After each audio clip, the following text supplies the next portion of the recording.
Welcome to the Being Known podcast with my friend, Dr. Kurt Thompson. And my friend, Pepper Sweeney. We are here to discover and explore what it means to be truly known. And here we are, starting off season 4. And you know, they say that after a while you start to look like your dog. Have you ever heard, people say you look a lot like your dog? Well, we started to dress alike. That's a problem.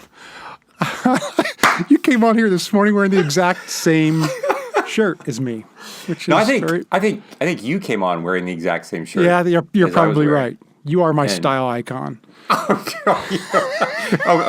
Can I just say, that is the first time that anyone has ever said anything to me about being anybody's style icon. So, well, you better just embrace it because.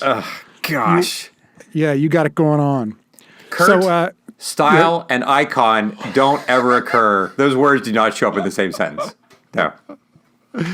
So this season, we have decided to undertake a season full of trauma. You know, we one of the things that as we look at and hear responses from you, our audience, and our most downloaded episode of our first 3 seasons was on trauma and shame. And so to me, that's a felt need. And so we are going to venture into trauma. Our first episode here, we're calling Creating Beauty in the Bomb Craters of Our Lives. Yeah. Well, I think, Pep, you're so right. You all have responded so graciously and beautifully to the podcast in general, and really apparently found that particular episode on trauma and shame to be pretty captivating and meaningful. And so we really do want to honor that. And so we want to take a deep dive into this notion of what it's like for us as individuals, as groups, as systems, as families, as couples, as churches, as men and women. What is our experience of this? How do we understand it? What do we do with this? And at the same time, our larger purpose, and I think this title of this episode is to kind of like be the kind of overarching title of our time. This notion that pursuant to what we talked a little bit about last season, well, actually we talked a lot about this, is this notion that we really want to be people who are seeing beauty emerge and creating beauty in the very presence of the traumas that we experience. We don't just want to understand trauma academically. We don't want to just understand it clinically. We don't just want to have a running list of information tidbits about it. And nor do we just want to somehow get back to baseline from it as we explore this together. We want to encourage others to be imagining beauty emerging in the very places where we have experienced trauma. And we're going to return to this word that my friend Mako Fujimura likes to use, this word of generativity, of being generative. This notion of coming right out of the text of Scripture of being Genesis, that there is this creation, in our sense, new creation. We want to be generative in the hardest places of our lives. And part of how we do this is that we really want to continually be submitting our experience of trauma and even our understanding of trauma. We want to submit it to the light of the experience of being known. We want to suggest at the outset that when we talk about trauma, for any of us to think about it, it's tempting that I'm going to talk about this event or these events that have happened to me or that happened to my friend or to our war veterans or to the rape victims or to our African American or Asian American friends in our world. These, at least in our culture here in the U.S., these things that have happened to people, we don't just want to understand that in the abstract. We want to be with those. We want those to be with us. We want to be known in the process, and we want to highlight that this process of being known is the crucial element wherein which trauma is healed. It's identified it's healed, it is rehabilitated, it is brought to fruition and fullness, and then beauty. Yeah, I just love that as we're looking at trauma, that what we're looking at, what we're digging for is beauty, and where we're headed is beauty. You know, we could be doing a season that's fully clinical and fully, or even fully, as you say, just sad and hard and all of those things. But really, what we're going after is beauty. Right. And you know, we're as we are recording this will be released obviously in several weeks down the line. But as we're recording this, we're in the new year of 2022, and we are wrapping up the second full year of a pandemic.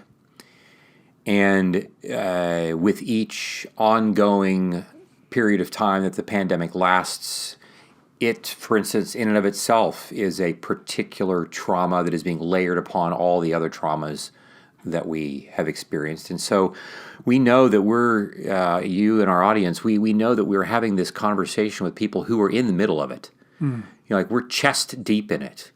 Whether you're, parents of kids that you've had to help navigate school with, whether you're someone who has lost someone to COVID, whether you're someone who is wrestling with the notion of vaccines and you have friends who are on the other side of that question, wherever you happen to be with that, that whole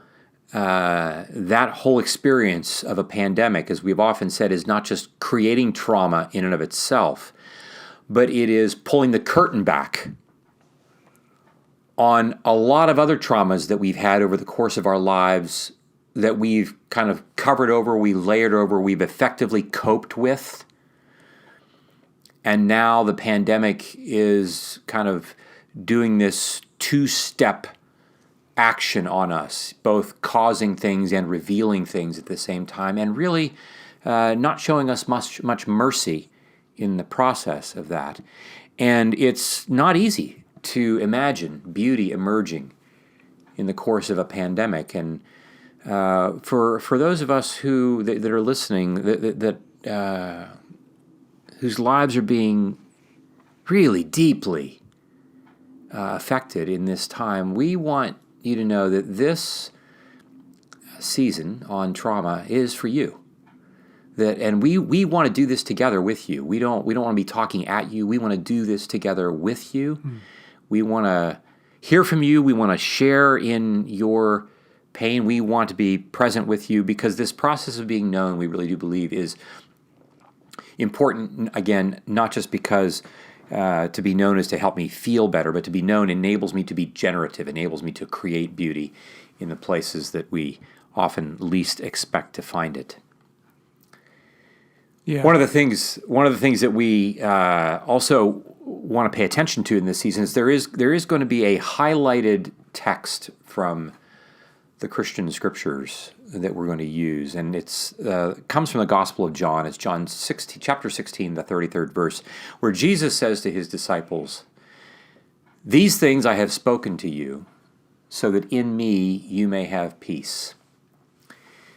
In the world you have tribulation, but take courage, I have overcome the world." We are going to be, Pep, we're going to be coming back to this over and over and over and over again, highlighting this notion that Jesus does not say, "I've spoken of all these things, I'm telling you all these things so that you can have peace because you have more information. You can have peace because you now know the way the world is going to end. You can have peace because I've given you a new vaccination for the for the virus. You can have peace because of all these things." He says, you can have in me, so that in me you can have peace. And I have to admit, I'm always looking to have peace by typically when I'm in the middle of a war zone, when I'm in the middle of a fight with my wife, when I'm in the middle of being criticized over something that I've said or done and I think it's unwarranted, I don't, my tendency is not to turn to Jesus to look for my peace. My tendency is to make bigger war. You want to come with me with a gun, I'm going to come with a tank. Right. And it's what I do. And I'm not very proud of it. And this Jesus is coming back and saying, you don't find peace in your trauma. Peace is ultimately not just about acquisition of information or having more power. It is about being in me. And a lot of what we're going to talk about over this season is going to circle back to what that ultimately means. And we're going to talk about tactics. We're going to talk about information. We're going to talk about interpersonal neurobiology, as we always do. We're going to talk about Christian spiritual formation. We're going to talk about these things, but we're always going to be coming back around to this gyroscopic gravitational pull of the presence of Jesus and how we can be that presence for others in the world in the middle of their trauma. Because he even goes so far as to say, he doesn't just say, it'll be okay. He says, be of good cheer. He says, take courage. Be of good cheer, because all that violence that's out there that is the source of your trauma, I have overcome that, and I want you to pay attention to me even more so than you pay attention to the violence in the world. Yeah, can I just share one aspect of... Yeah. In this pandemic that we're in and going through, and that within the course of this, I lost my dad. Not to Which was, COVID. okay, you lost your dad when? It was June a year ago, right? Wow. So June of 2020. Yeah. So it wasn't COVID, but it was at a horrible time where we couldn't be with him and all those things. And so my dad was a his hobby was photography. And I went over recently to my mom's house, and she wanted me to pick out a couple of his photographs that I could have. And I just got this one. I haven't been able to frame it yet, but it is, I think, a way that I have been able to put myself in front of what I believe is oncoming beauty. And there's also, there's so many more things connected to it. But I'm going to show you this photograph. Can you see this, Kurt? Oh my gosh! Isn't it beautiful? It looks like a painting. Oh my right? gosh! I mean, oh my gosh! Right. So what we're looking. This is not the best thing to be showing in a podcast. You can see this. On our YouTube channel, if you watch it in there, you'll get a chance to see it. We'll cut it in, and you'll see. So this was in an old farmhouse, in an old abandoned farmhouse in Kentucky. We walked in, and he took that picture, and I just think I can't wait to frame it. It's stunning. Yeah. It's stunning. And there's something about, for me, to look at this and think of his eye seeing the beauty in this. Yes. That there's something, I don't know, there's something healing about that beauty for me. Yeah. Right? Can you say more about that? I'll say it makes me feel more connected to him. Yeah. Right on. For sure. Yeah. We didn't have a lot of conversations about beauty, In essence, we didn't have those kind of conversations. He talked a little bit about photography and the technical aspect of it and those kind of things. But he really, as you can see, had an amazing artistic eye, right? I mean, this is just one of many. And there's just there's a feeling of connectedness that I feel. Yeah. To this piece that connects me to him. There's a feeling of an understanding of a depth in him that we may not have talked about. I almost feel like I have a conversation with this when I look at it. I get that. Right? I mean, it's and I hear, my father's voice and yeah. Yeah. Well, it's funny. You, as at least in what I saw, like the bed isn't perfectly made. No.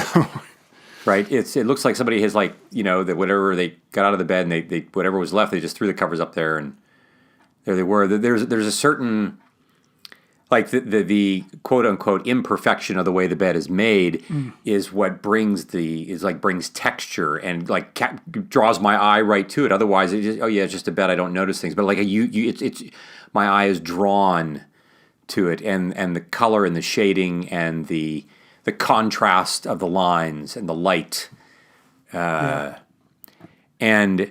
I'm just. I'm struck by the way in which all of that I feel as we're talking, like I feel it in my chest, and I feel you having a conversation with him. I'm just I never met your dad. Yeah. But what I know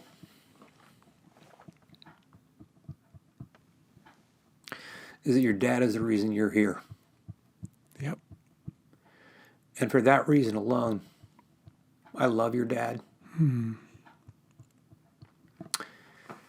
I'm just really sorry that his loss came in the middle of this kind of large trauma that everybody's under the heavy blanket of. Yeah. Yep. Well, it's interesting. The very thing that you're just now. I mean, you're describing, even with that photograph and your encounter with it, and vicariously then with your dad, this notion of Jesus coming to us and saying, even in that space of trauma, I'm coming for you, and I want you to have peace in me in the middle of your trauma. This is not to thereby deny your trauma, be Pollyanna about it, pretend it didn't exist, dissociate from it. It is about looking at it full on, as we're going to do over the course of this time, for the very purpose, not of cursing it, but of creating beauty in the middle of it. One of the things that's important, I think, for us to also pay attention to as we begin to wade into this topic is the question of like, where are we kind of in our historical moment as far as trauma is concerned? In this episode, we're going to talk a little bit about the overarching historical moment in which we find ourselves and where we've come from, and why it's, I think, helpful and important for us to know and to be aware of kind of the way history tends to move around such topics like trauma. Because if we don't pay attention to that, we will find ourselves being kind of caught in the wake of history in the way that I would suggest evil wants us to be caught in it. And what do I mean by that? A brief cursory look at trauma in, kind of from a cultural standpoint, like how do we talk about it, where does it end up, will quickly reveal that 50, 60 years ago even, the notion of trauma was something that was, for the most part, limited to experiences in life where it was just plainly obvious where trauma was taking place. And the most plainly obvious places where this took place was in war theaters. And for a long, long time, notions of things like post-traumatic stress disorder were things that were kind of understood to be features of war as far back as the ancients even. People would talk about PTSD, and certainly in the medical literature in the U.S., it began to be talked more explicitly about in the Civil War. And of course, gradually came more and more into the conscious awareness of folks who were taking care of veterans who were experiencing events that no one could deny were traumatic. But mostly what we were paying attention to at that time was not necessarily the events themselves. We were paying attention more so to the symptoms that people were experiencing, because people who have PTSD that we'll talk more about in detail as we go along, people who are having PTSD, those symptoms were far less common in the culture than symptoms of depression or anxiety. Those are much, much more commonly experienced and known. We see these kinds of things in our families. It wasn't so common for us to see PTSD in the way that we would talk about it in terms of those people who were in the veteran community, the veterans of war.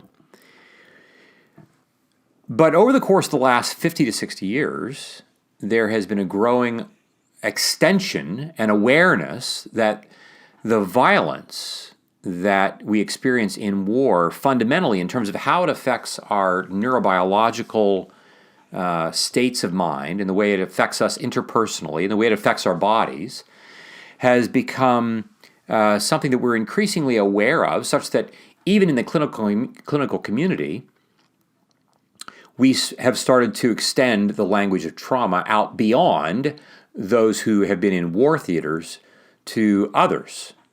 There was a time when we wouldn't necessarily talk about rape victims or victims of having been summarily bullied or physical abuse or sexual abuse in families. We wouldn't necessarily have used trauma, except perhaps in clinical circles. If you were in a psychiatrist's office, I remember when I was a resident back in the late 1980s, we talked about trauma, but that trauma was really kind of reserved for people who had particularly difficult childhoods, but it was still language that was used in the consultation room. We didn't talk about this in the classroom. We didn't talk about this in church, from church pulpits. It wasn't common language as it has become.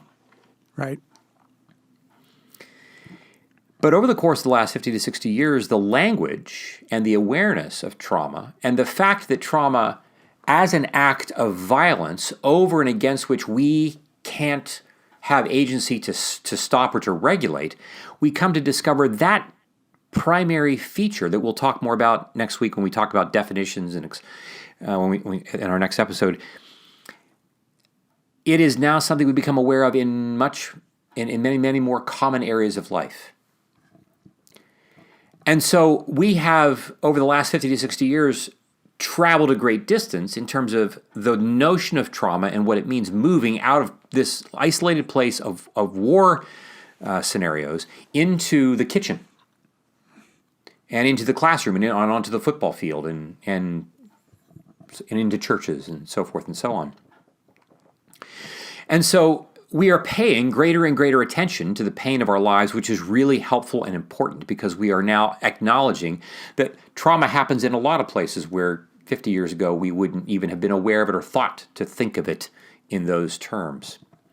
But there is a certain irony to how we are living. Because what we see is that even as we see and are more attentive to trauma, more than at any other time in our history, we continue to propagate it as much as ever. We need to recognize, on one hand, that just because we become more aware of things doesn't mean that we necessarily categorically become better at not perpetrating it. Steven Pinker, the evolutionary psychologist at Harvard, famously wrote a book called Our Better Angels, in which he was, he talked about the hope and optimism that he has because of the relative decrease in violence over the course of human history. And different people have read that text, and other folks have taken umbrage with it and have questioned all kinds of things about it. And some people found it to be really quite hopeful, and other people found it to be less so because they were taking umbrage with his data. All that notwithstanding, at the same time that we might say, we can be hopeful because there are fewer people dying in wars than there used to, happen. And yet, if I'm in Southeast D.C., it doesn't really matter to me what Steven Pinker's book says about things being better. Right. If I'm living in the U.S. now, where there is so much traumatic rhetoric leveled at one another who are in different political camps, it doesn't really matter to me much about what the larger global picture tends to look like. When my father or my coach or my pastor is treating me in the way that I'm being treated, it doesn't really matter what the larger thing. And I want to suggest that there is a certain irony to the fact that we as human beings continue to do the very thing that Cain and Abel did.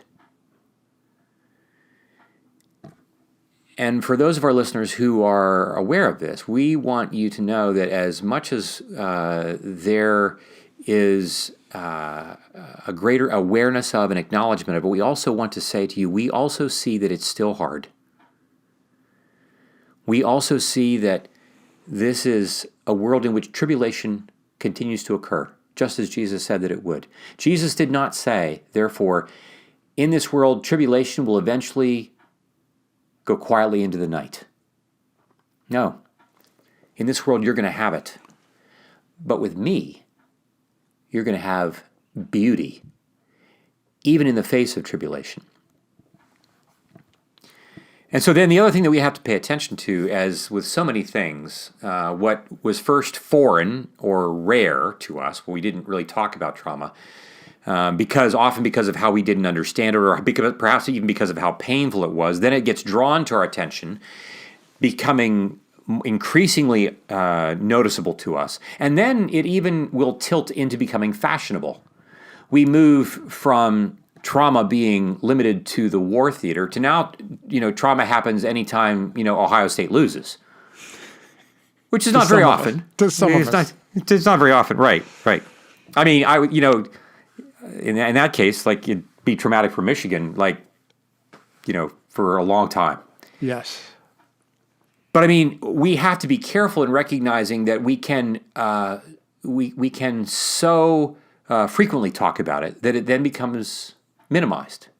Yeah, you lose the power in the word, right? Yeah. Say more about that. I think that happens a lot in our culture, where suddenly, people will use a word that is, meant for one thing, right? And then they'll use it. It becomes a part of our language, a part of our vernacular, and suddenly the word has lost its meaning. Right. Some words need to be reserved for what they are. Right. Right. And the more you use them in ways that aren't necessarily helpful, the more the power gets sucked out of the word, I think. Right. Well, it's interesting. It's like anything in, the mind tends to, we tend to pay attention to things in our physical universe that are unique. Right? If, it's kind of like when we went to Wyoming, to Jackson Hole with our kids, and the first time, and you land and you drive, you go to your hotel, and while you're there, you're driving through Jackson Hole, and you see an elk in the town, and you're like, oh my gosh! You're stopping the car, and it's not even a bull elk, right? It's a cow elk, but she is just spectacular in her beauty, and I can't believe, because they don't have elk in my yards here in Northern Virginia, right? And 4 days later, I don't even notice elk. They mean nothing to me. They're nothing. You mean nothing to me, because they're just everywhere, right. But this is the thing, right? I pay attention to novelty. Right. And the more frequently I see it, the more frequently I hear the word, the less novel it becomes, and the less I pay attention to it. And what's really interesting about your bringing this up about what we do with the word is that this is exactly what we will often do with our traumas themselves, not just the words that we use about them. Right. We have a traumatic event that happened to us when we were 3 or 13 or 30. And it was overwhelming at the time, but we found somehow by hook or by crook, we found a way to cope with it, and we just kept moving on. And now it just fades into the woodwork. It becomes just one more elk that looks like all the rest. You're about to say something. Well, I was going to say that it manifests itself, though, right? I mean, if you don't, in a lot of cases, if you don't explore this, the thing is, at some point, it's going to rise back up again. I mean, it's going to come, and you're not going to know what it is, right?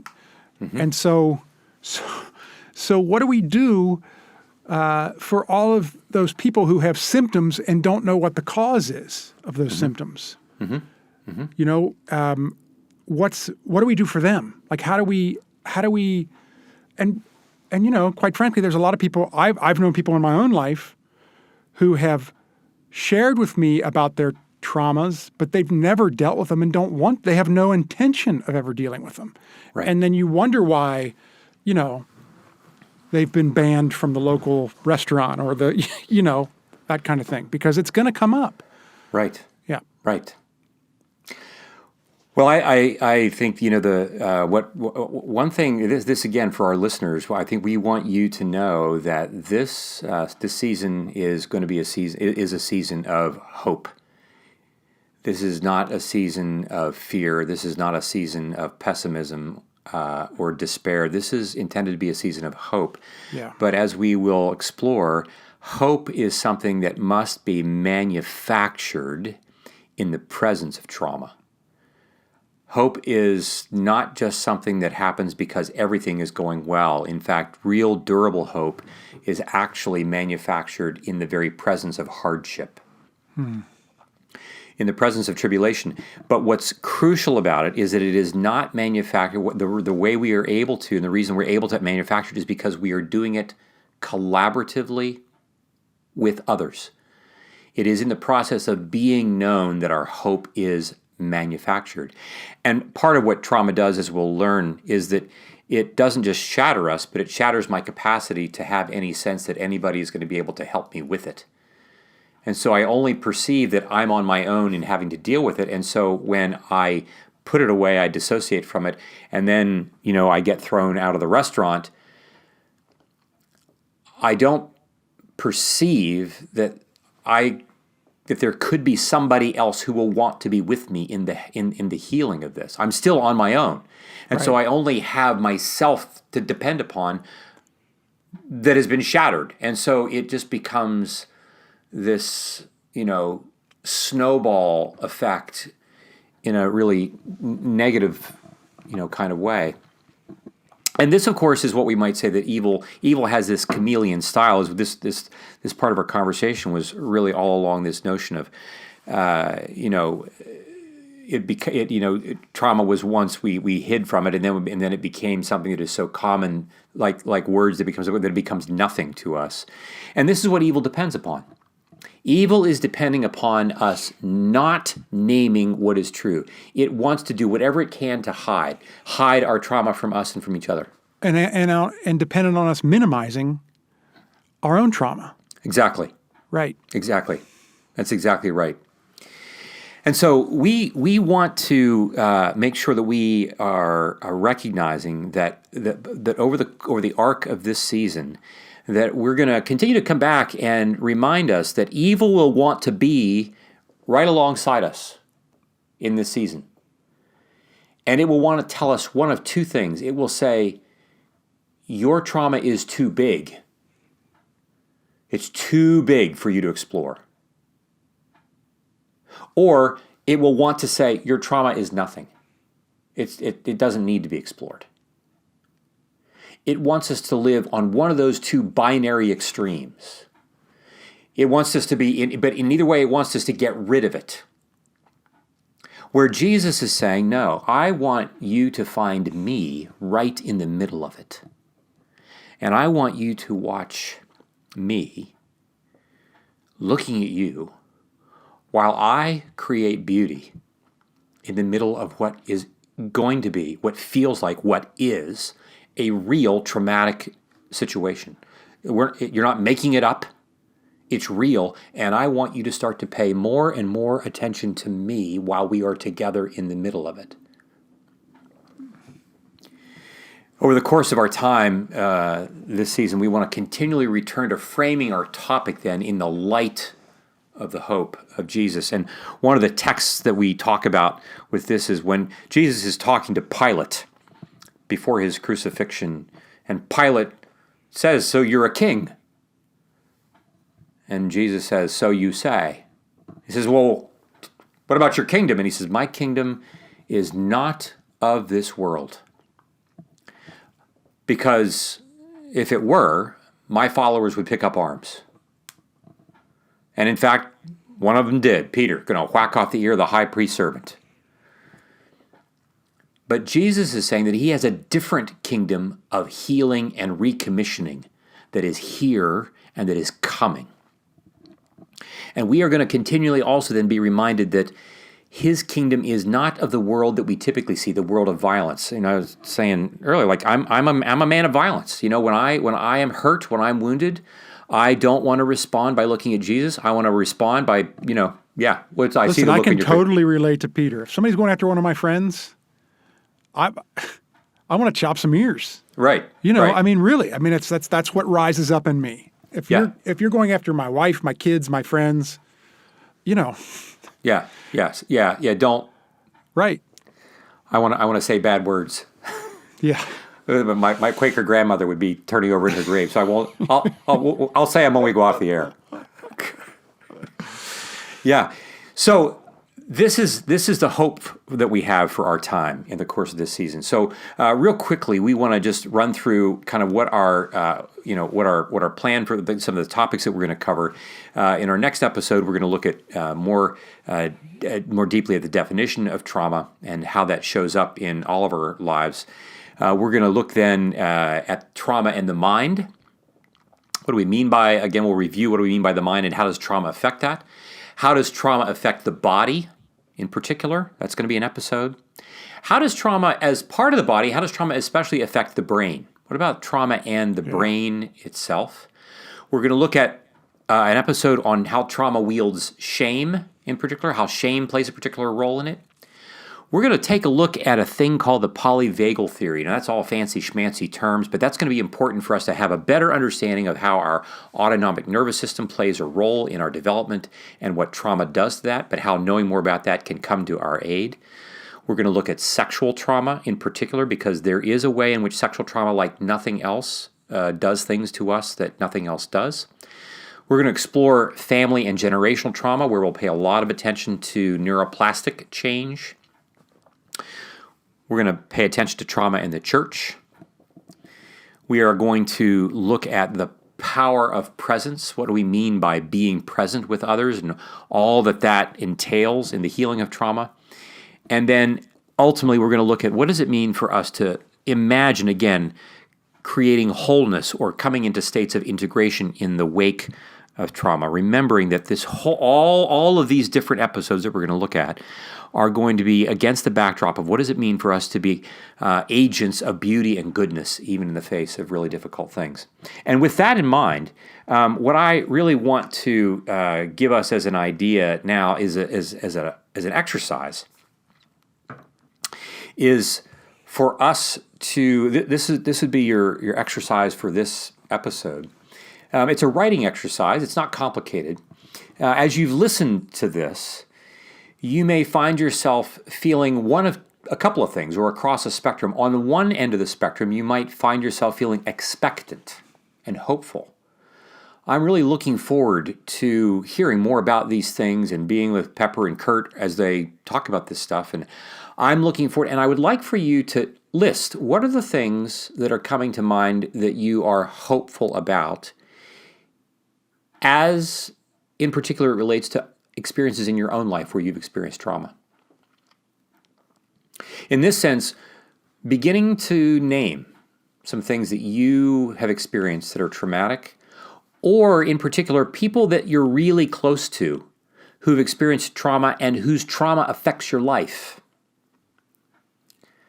So I want you to write that down. And then on the other end, you on the other end of the spectrum, you might be feeling like, gosh, I wasn't really aware that they were going to do trauma. I think I don't really want to listen to this season. This feels a little more. This makes me nervous. Don't let them off the hook, Kurt. They got to listen to it. Well, look, I know, but I mean, they're going to want to come back and like if they look at YouTube, they're going to want to watch The Most Beautiful Man in the World. I mean, even it doesn't matter. They want to see you. They want to see your dad's photographs. They want to see The Most Beautiful Man in the World. That's not ever going to change. They might just come and listen and just turn the volume off. They're just going to watch the YouTube video. That's all they're going to do. Yeah. Okay.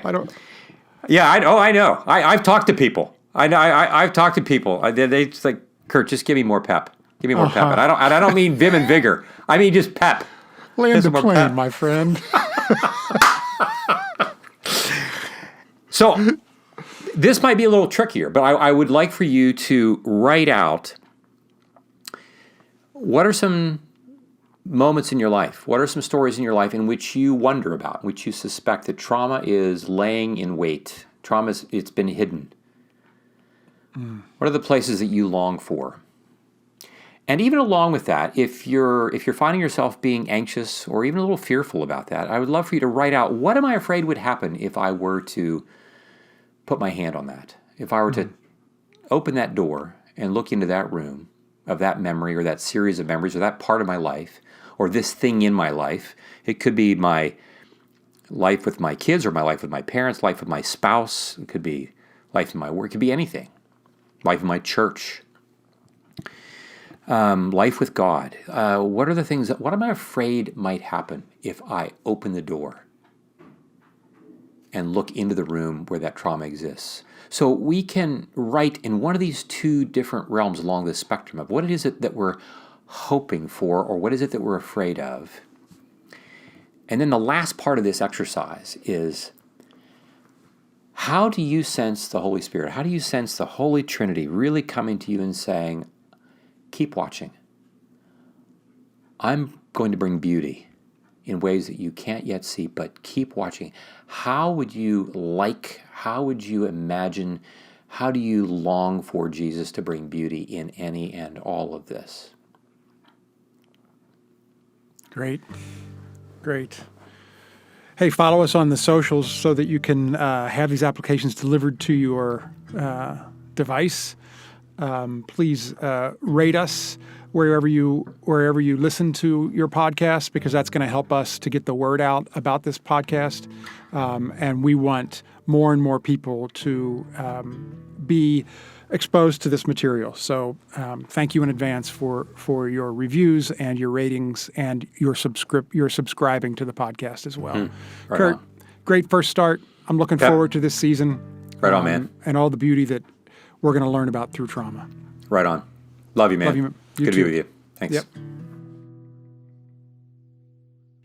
This is like as I'm keeping time, as I'm doing whatever, making coffee while you guys are talking, I think, okay, what is going to come up?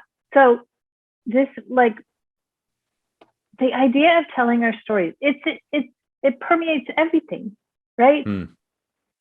So Pep, when you said, okay, the cause of their symptoms, when we have symptoms and it's like, oh my gosh, I don't understand it.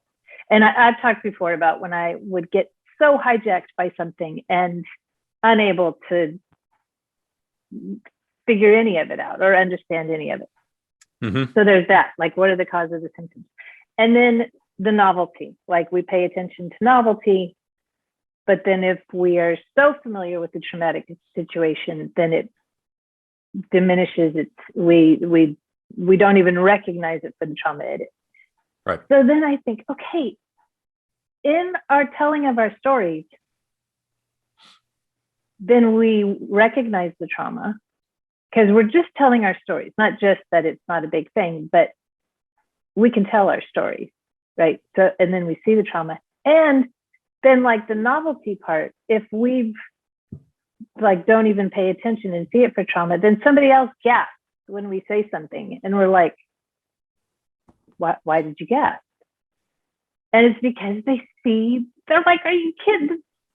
The trauma. Right. Yeah, for sure. There's so many things that have happened to me in my life that I think that's no big deal. Yeah. And then when you tell somebody about it, they're like, what? Right. I remember, Right. I remember after, I don't know if I told you guys this, I'm sitting around with my family members after my oldest brother has died. We're sitting around after the funeral, and my number 2 brother, who died first, his wife, his widow, is in this circle. And so now I'm the only person that remains of my family of origin as we're sitting there talking. So it's me, my nieces and nephews, and my one sister-in-law. And out of the blue, she starts to talk about, so she and my brother got married when I was like 5 or 6. And she starts to talk about what she and my brother witnessed in the way that my parents were parenting me. And she starts to say, we were like, and you got to know, like, my brother was cut right out of the block of Lewis Thompson. Like, you don't mess around. You don't, like, there's the wooden paddle is right up on the door, jam. Like, his kids know, like, you don't, like, so in some respects, this is not this is kind of like, a benevolent drill sergeant who's talking about this. But Cheryl says to me, Jim and I would always, like, we'd leave your house and we'd think, like, that's not okay. The way that they've got their thumb on him. Oh. Like, that's not okay.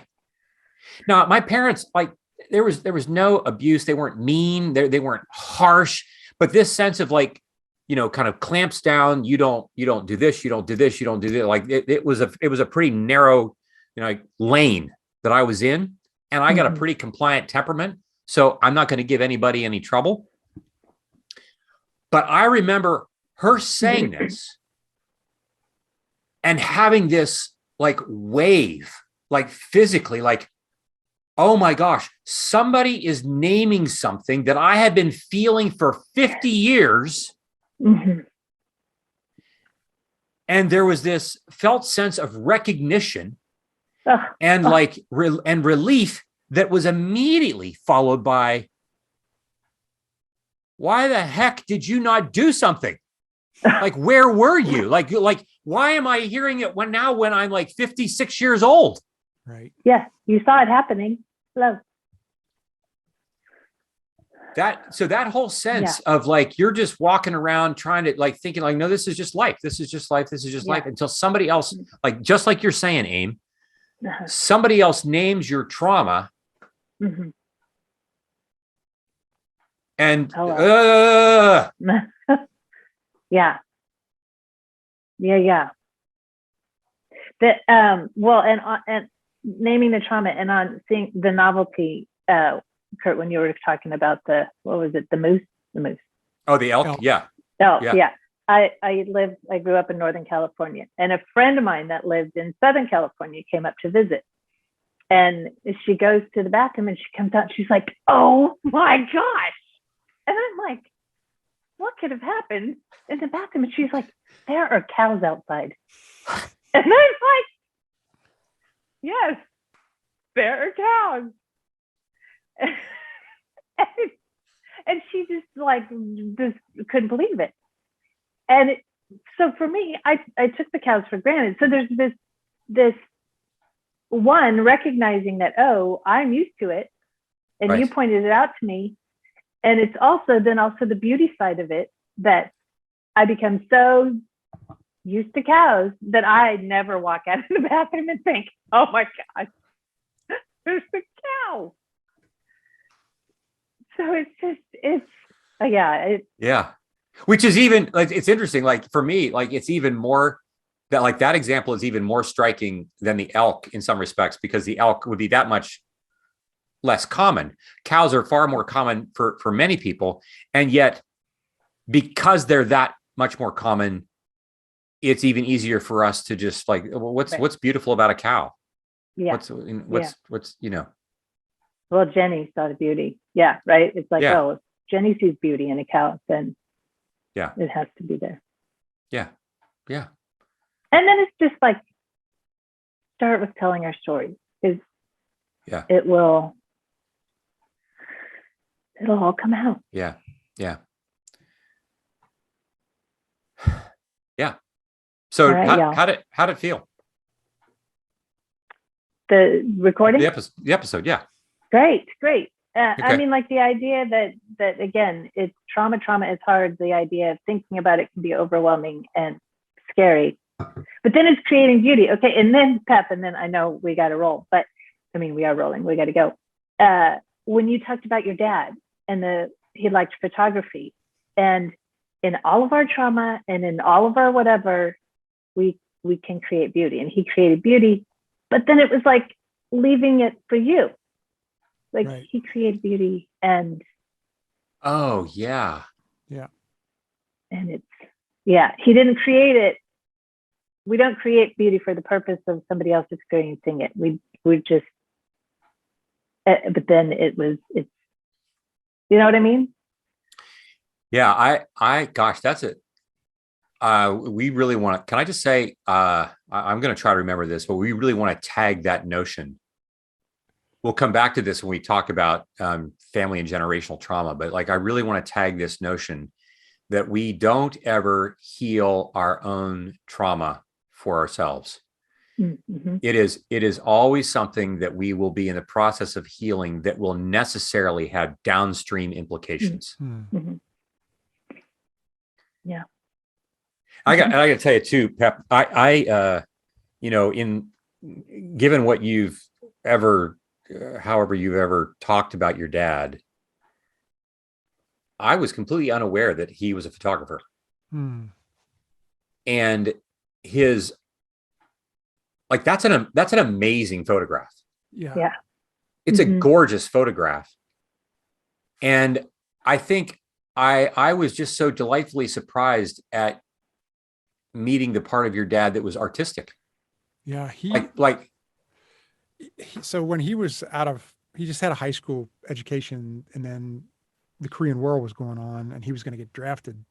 So he joined up, and his dream was to be a writer. And so he went in and they handed him a list and said, "What do you want to do off this list?" And he said, "This journalism school."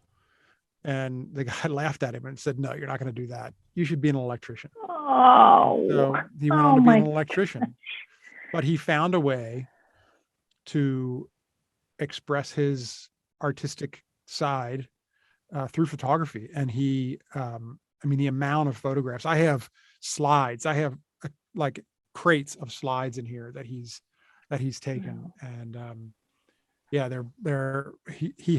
really had a great artistic eye for things. I have quite a few of his photographs framed in the house that are really awesome.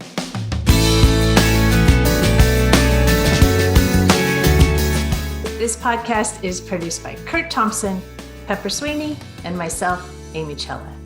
Audio production and editing is by Keaton Simons. Video production and editing is done by Mark Gould. If you'd like to connect with us, you can find us on social media at BeingKnownPod. If you like this podcast, tell a friend. If you love this podcast, tell everyone you know.